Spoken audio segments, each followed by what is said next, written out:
1989 issue of Red Book, there was a story about a 14-year-old boy who, when he first learned about Satanism in religion class at a modern Catholic school in Sparta, New Jersey, quickly proclaimed that he would never have anything to do with the occult. It was too weird and scary.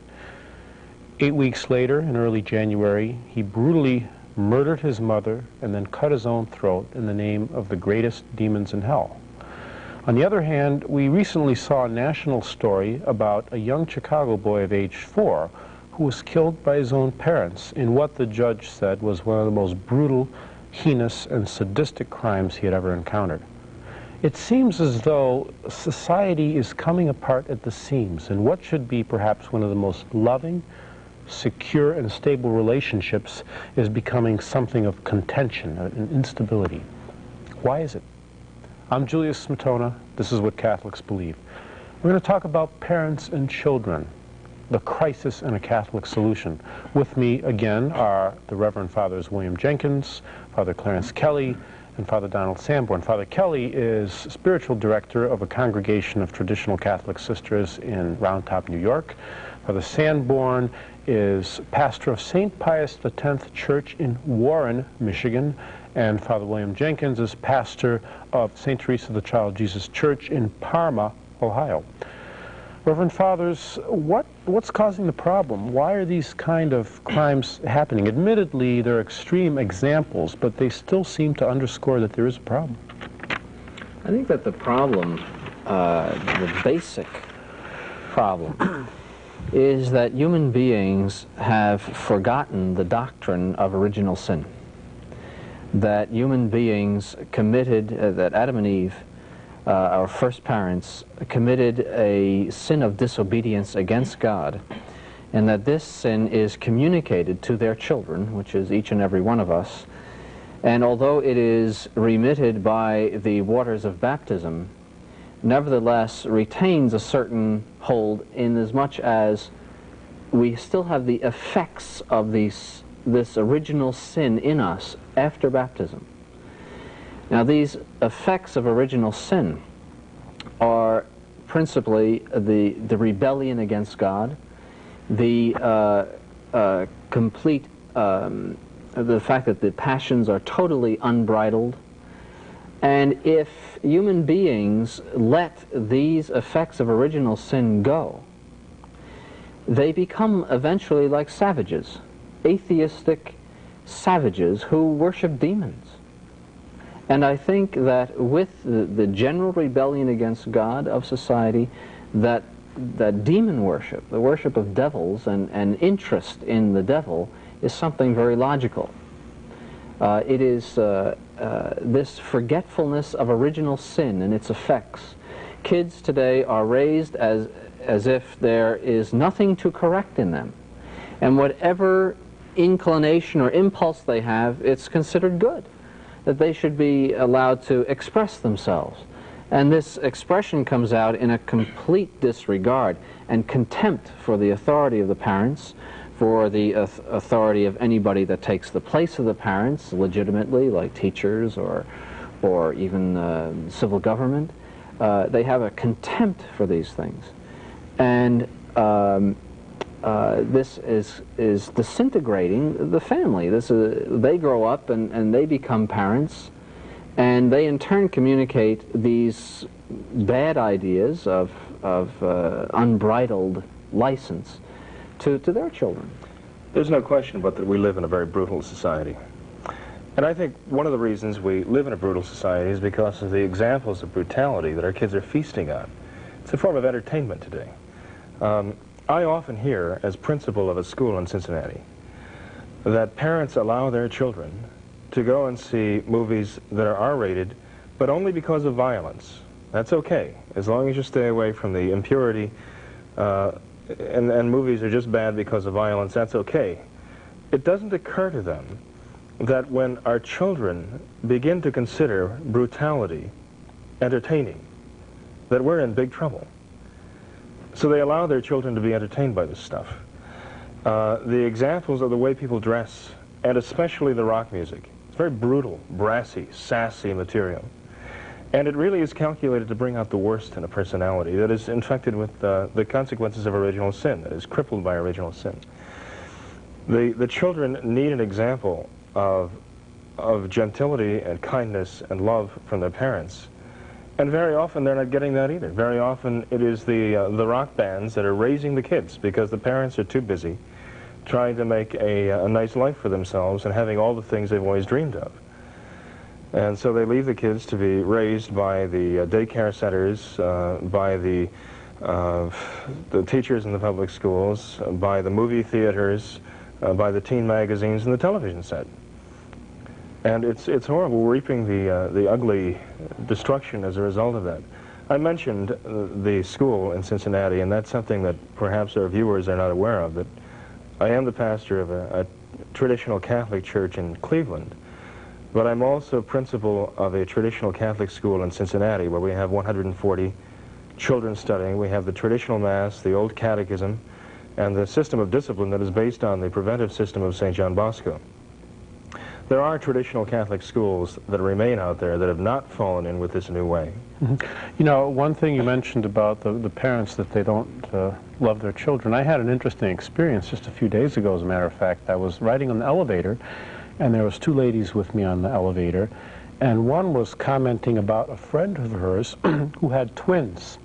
And what she did, they weren't very old at this time, and every night she would go into their room as they were falling asleep, and she would say, "Out by 18, out by 18."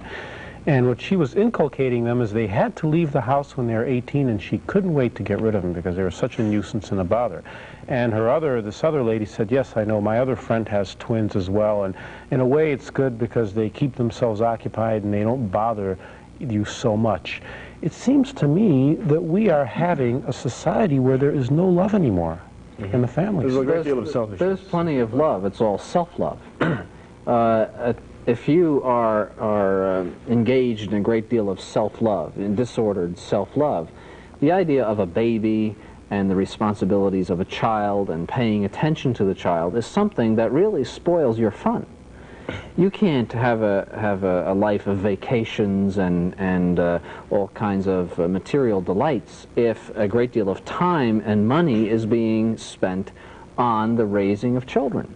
So because the idea of the next world, heaven and hell, are completely taken away from the minds of people today due to their materialism and atheism, and because many people, if not most, have their minds simply on self-gratification in this world, the idea of a child is something that throws a wet towel on this pursuit of self-gratification.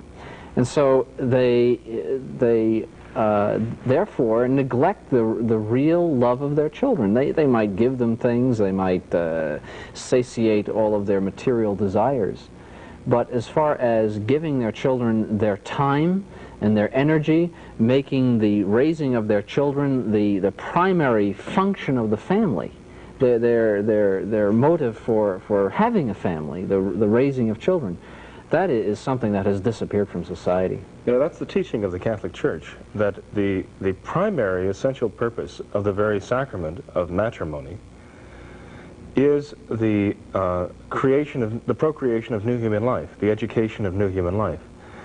And I don't suppose too many people think of it this way, but you know, the world into which we were born is a world over which we had no control whatsoever.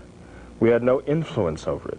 We inherited this world from the moral decisions of generations that went before us. And there's not really an awful lot that we can do to influence the society in which we live now. But parents have the tremendous power of, in a sense, not only procreating their children, but procreating the future of the world by nurturing in their homes the future saints, St. Thomas Aquinas, and St. Francis de Sales, and St. Margaret Mary. They all grew up in families that somehow prepared them one way or the other for the splendid vocations of sanctity. And in our families, we have to look to prepare the saints of the future who are going to carry the faith through. And I think something has to be said, too, about women's lib. The role of the mother is primarily to raise the children at home. And that very sacred calling and very important calling has been held in contempt by women and has been denigrated, has been made to seem like it's something like the worst thing you could do, like on the bottom of the barrel of human activity. And what is preferred to that is working in an office or some other worldly pursuit. That too, I think, has done perhaps the most damage to children. And that's no accident. That they have no mothers. Mm-hmm. Where are their mothers? Do you know that the Soviets, when the Bolsheviks finally took power in Russia, the first legislation they passed was targeting the school and then the family.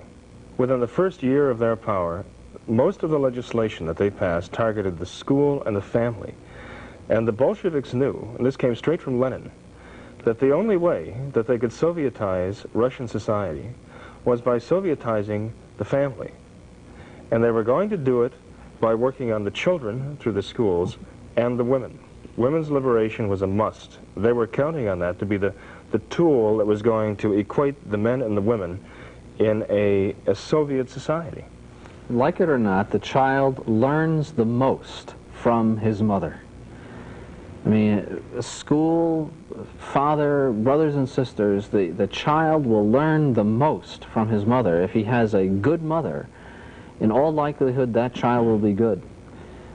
He learns all of his most basic attitudes from his mother. If you take the mother out of the family, you're just taking the heart out of it. I think one of the problems is the failure to recognize what Father Sanborn mentioned at the very beginning, the effects of original sin. We're not talking about something that is subtle and disguised. We're talking about effects which have wounded, as it were, human nature. And these wounds, theologians speak about 4 wounds. A wound to the mind of man, it darkens his intellect. And a wound to his will, and a wound to his appetites, his irascible and concupiscible appetites. But also, there is a disharmony. Originally, when God created Adam and Eve, there was harmony. There was harmony between God and them, between their souls and their bodies, and between their bodies and the world. There was a triple harmony. And as a result of original sin, there is now a triple disorder. There is a disorder between man and God. Man is on this quest to break every law that God has made. There is disharmony between man's soul and his body, where now he has to fight, he has to struggle to be good. And there is also disharmony between the body and the world.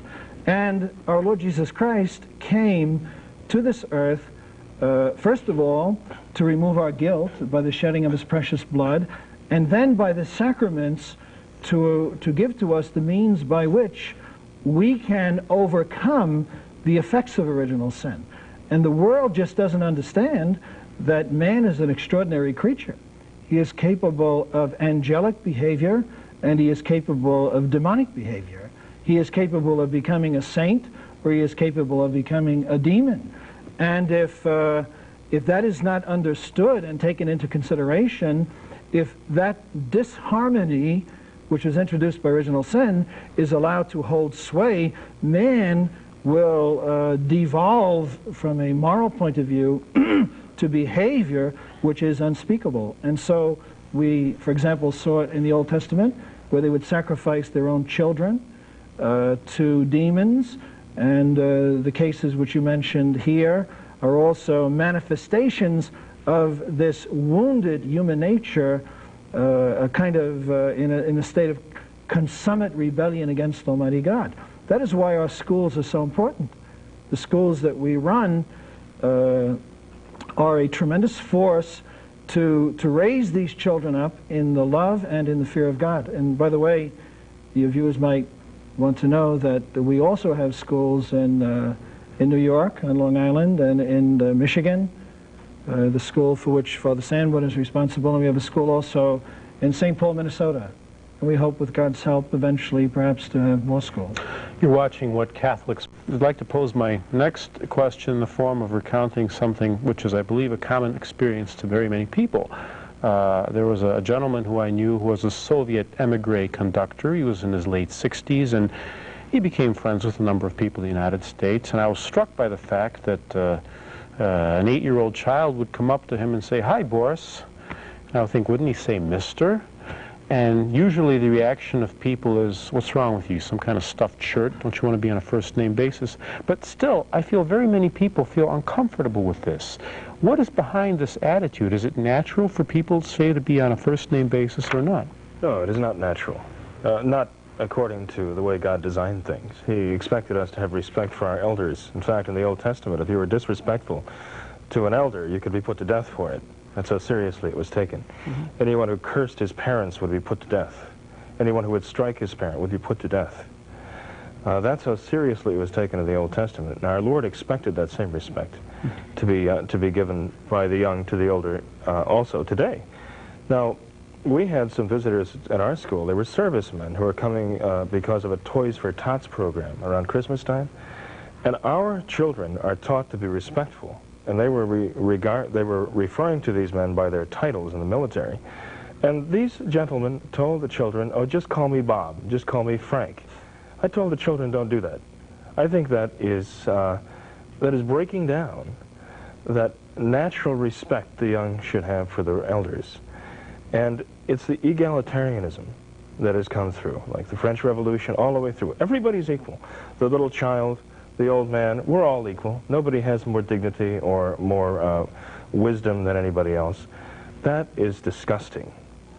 Respect that is shown to human beings that are placed over us either by authority or even just by age or position or their education, whatever. What respect is actually something that is paid to God. Indirectly, it's paid to God. The source of all respect and feelings of respect in a man are based on his submission to God, his adoration of the divine majesty. For he therefore respects anything that is of God in creatures. Saint Francis even had respect for animals because he said, "They did not sin, whereas I did sin." When we respect someone's authority, we are indirectly respecting the authority of God. And when we respect somebody's virtue, it is the goodness of God that we are respecting. St. Thomas says that all goodness comes from God. Everything that is good comes from God. So when people have no respect for authority, when children are taught no respect for authority, they are being taught, ultimately, atheism. They are being taught pure, unadulterated rebellion and atheism to God. You know, what Father Sanborn is saying is absolutely true. The first experience a child has with authority is from his parents. The first moment he begins to learn is when he first understands the meaning of the word no. And from that first instance that he is told no, depending upon his parents' reaction and whether they make that no respected or not, that child begins to learn contempt for authority or respect for authority. And of course, the authority is God's authority. Parents are actually teaching the children, by the time they're less than 1 year old, the whole attitude toward authority that they're going to carry through life. And those first lessons are the deepest. And if children grow up without a respect for the authority of their parents, they are, as Father Sanborn said, being taught atheism. They are being taught not to have any respect for the authority of God. But so important is it that God made it one of his commandments, honor thy father and thy mother. And St. Paul, in his epistle to the Ephesians in the 6th chapter, emphasizes how important it is that children do respect and obey their parents. And he also says that God is so pleased by obedience of children to their parents that he has attached a promise to the 4th commandment. And it is the only commandment to which he has attached a promise. St. Paul says, "Children, obey your parents in the Lord, for this is just." In other words, it is their due. You are not doing them a favor. You are not being nice. You are paying a debt. You owe it to them because they stand in the place of God. And then he says, honor thy father and thy mother, which is the first commandment with a promise. And then he refers to the promise, that it may be well with thee, and thou mayest be long-lived upon earth. So it is not only a question whereby children are obliged to, but it is clearly something which is very pleasing to God. It, in a certain sense, nullifies the spirit that has been introduced into the world by the result of Adam's rebellion. I mean, that was Adam's sin. Adam's sin was to disobey God. And when children disobey their parents, they are walking in the spirit of Adam. Whereas when children obey their parents, they're walking in the spirit of our Lord. So it is said of our Lord, he was obedient unto death, even to the death of the cross. I think that this might be one of the reasons why parents want to get rid of their children, referring back to what you were saying, that they make monsters out of their children. Little children who are respectful and obedient are a delight. Everybody loves a little humble child. This is the great attraction of the little baby of Bethlehem. But when a child grows up to be something that is completely unbridled and fresh and disrespectful to adults and does anything he wants and then wears his hair in weird ways and does a lot of strange and ugly things, of course, who wants to live with that? Who wants to have that around the house? An obnoxious child is like a curse upon the family.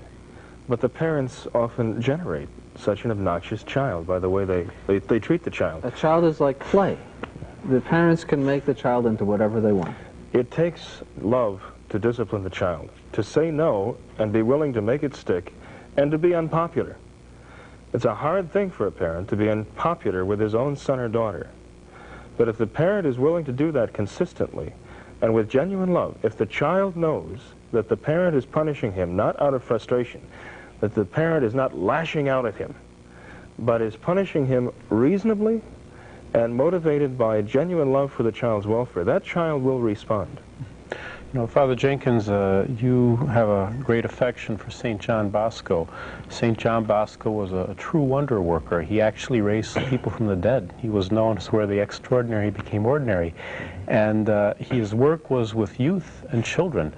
What were his methods, and what would he say if he were alive today? He lived in the 19th century. Julius, not only during his lifetime did the extraordinary become ordinary, but the Pope who canonized him, Pope Pius XI, who knew him during his lifetime, Pope Pius XI said in the life of St. John Bosco, the supernatural became almost natural because of the tremendous miracles that he worked. He had the gift of reading souls. God gave him that gift for the sake of his boy's salvation. Here was a man who, as a young priest, went into the streets of Turin, Italy, to reach out to these poor abandoned orphans who were just teeming into the city looking for work. And he was pelted with rocks and curses by them because they didn't trust him. But he won them over by his perseverance, and he wound up with 400 boys playing in the convento where he was studying after his priesthood. And he eventually built schools throughout Europe, and he converted thousands of these ruffians into real gentlemen, Catholic gentlemen. And he said he did it with just 3 things: reason, religion, and kindness. Those were the pillars, he said, on which any educational and disciplinary system has to be based. And he says only a saint can really apply those things truly effectively. This was a man who had ministers of state coming from other nations of Europe to visit his schools to ask how he did what he did. And he would simply tell them, you cannot do what we do here because your governments will not let you. He said, we base our educational system on the pillars of reason, religion, and kindness, and you are not allowed to do that. You are forced to use the repressive system, and you cannot teach these children about God. And you are condemned to breed a kind of tribe of, well, monsters, as Father Sanborn said. How does this relate to the situation in the modern parochial schools. We read about tremendous closings of parochial schools in Chicago and Detroit and Cleveland. They're taking on an advertising campaign and close. What does that tell us? That tells us that they're failing. They're failing miserable. There's no real difference between the parochial schools of today and the public schools. They're taught the same basic materialistic doctrines. That's why we have determined to hold fast to the traditional Catholic faith and to teach that to the children. Just one more failure of the whole new religion. I'd like to remind you that you've been watching What